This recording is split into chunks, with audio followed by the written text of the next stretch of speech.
Hey gang, it's me, Dr. Steve, your back porch professor, and we do have some more breaking news here, and the lying legacy media is not going to like it. Now, as many of you know, I'm sure many of you saw, within hours of Charlie Kirk's assassination at Utah Valley University, the legacy media went into overdrive, spinning their predictable and pathetic narrative, and it had some variation to it. So one variation sought to distance the Democrats from this guy by emphasizing that it was just a deranged individual, a one-off, completely isolated incident, lone gunman and the like. And then the worst narrative was the attempt at gaslighting that this alleged shooter, Tyler Robinson, was actually a MAGA right-winger.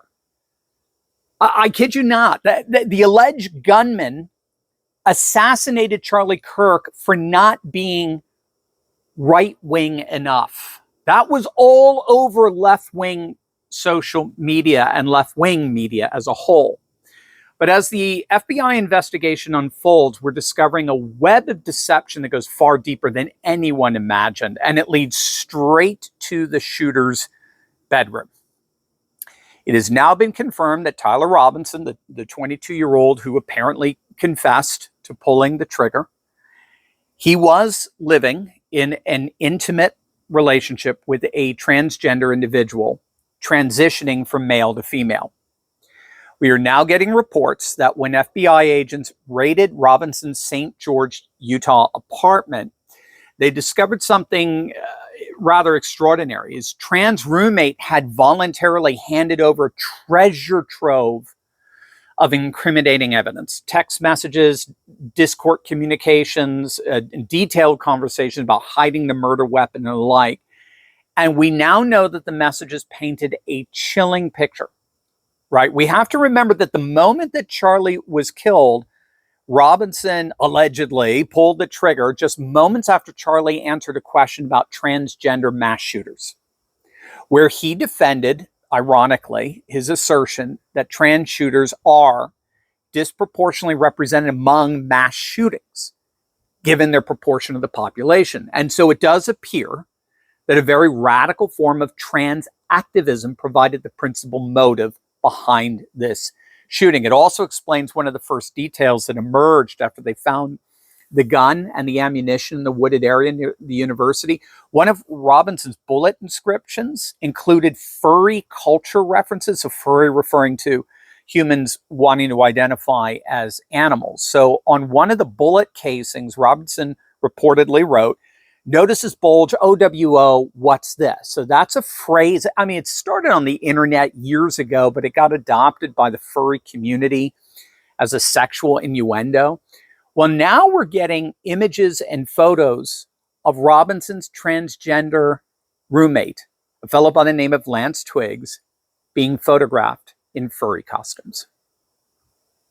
And so this key transgender connection obviously shows that Robinson was motivated by trans issues. So the evidence is pointing to the fact that Robinson represents that dangerous intersection where radical political ideology meets personal identity grievances. So as I'm sure many of you know, some of the other inscriptions on the ammunition were, "Hey, fascist, catch," and lyrics from a famous Italian anti-fascist resistance song from World War II, "Oh, bella ciao, bella ciao, bella ciao, ciao, ciao."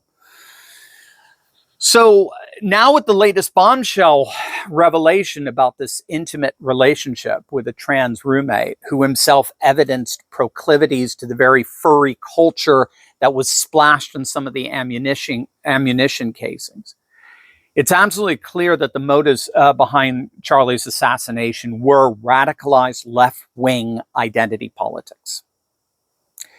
So the lying legacy media has been completely exposed here. I mean, again, from the moment news broke, leftist media outlets and politicians did absolutely everything they possibly could to distance the shooting from left-wing politics and Democrat Nazi rhetoric. And again, perhaps the most tortured attempt at gaslighting was the attempt at painting Robinson as a right-wing extremist coming from a Christian Republican family that hunts. Representative Dave Min actually claimed without evidence that Robinson was MAGA. I kid you not. Social media influencers again spread false rumors that he was connected to the Groyper movement despite zero evidence supporting that claim. Again, all they do is lie. But investigators are now coming out and publicly affirming that it was very, very clear that this was a person who was deeply indoctrinated with leftist ideology. Robinson's own family members, high school friends, they've all told investigators that he'd become increasingly politically radical in recent years, ranting against conservative viewpoints, expressing hatred against Charlie specifically. So the eyewitness accounts of his behavior change and his radicalization, the anti-fascist bullet inscriptions, the Italian resistance song lyrics, and now the personal relationship with a furry-inspired transgender partner, it all points to one inescapable conclusion. This was ideologically motivated violence from the radical left, plain and simple. Now, of course, the big picture here, like we talked about yesterday in our live stream, the big picture takeaway from this is that the lying legacy media absolutely unilaterally and unconditionally refuses to ever cover an event of left-wing violence as the story itself. That will never happen. Again, Robinson's assassination of Kirk, alleged until proven guilty and all that, but it fits a disturbing and ongoing pattern of incessant left-wing political violence that the legacy media simply refuses to acknowledge, from congressional baseball shootings to Supreme Court justice intimidation campaigns, from 2 assassination attempts against President Trump to trans mass shooters at Christian schools. We are witnessing an escalating war on conservative voices in America that the legacy media has turned a deliberate blind eye to. Now, you'll note, by contrast, that whenever there is right-wing violence, that is the story. J6 is MAGA. J6 is Trump. But when you have an overt leftist killing in the name of left-wing ideology, that is never, ever allowed to be the story. It was just a one-off. He was just a lone gunman, or like the pugnacious prick Bill Maher last night. We don't know his motives. We don't know his motives. That feigned ignorance, I mean, when it's convenient, of course, I mean, it's pathetic. Or my favorite, well, both sides do it. It's not just the Democrat, Republicans do it too. Both sides do it. To which, all you have to do is point out, then why aren't Republicans burning every city in the nation down right now? If we're so freaking equal, if there's no difference between the two of us, then why aren't the tens of thousands of Turning Point USA members burning down cities right now? It's because we're not the same. It's not a both sides issue. One side consistently destroys, either as the aggressor or the aggrieved, George Floyd. But one side always turns to violence, whereas the other side turns to prayer vigils. We are not the same.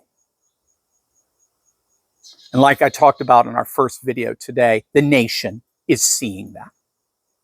There's nothing short of a great awakening happening, with countless numbers of Democrats declaring they have officially left the party after that grotesque display of inhumanity, and so many radical leftists celebrating Charlie's murder online, virtually all of whom are, by the way, now in the process of getting fired from their jobs as we speak. We'll do a follow-up video on that tomorrow or Monday, but there's actually now a website dedicated to detailing the thousands of examples of morally deformed professionals. I mean, we're talking teachers, professors, doctors, local officials, all posting their depraved glee for all to see online. Well, unfortunately for them, more people are going to see that depravity than they ever imagined in their worst nightmares.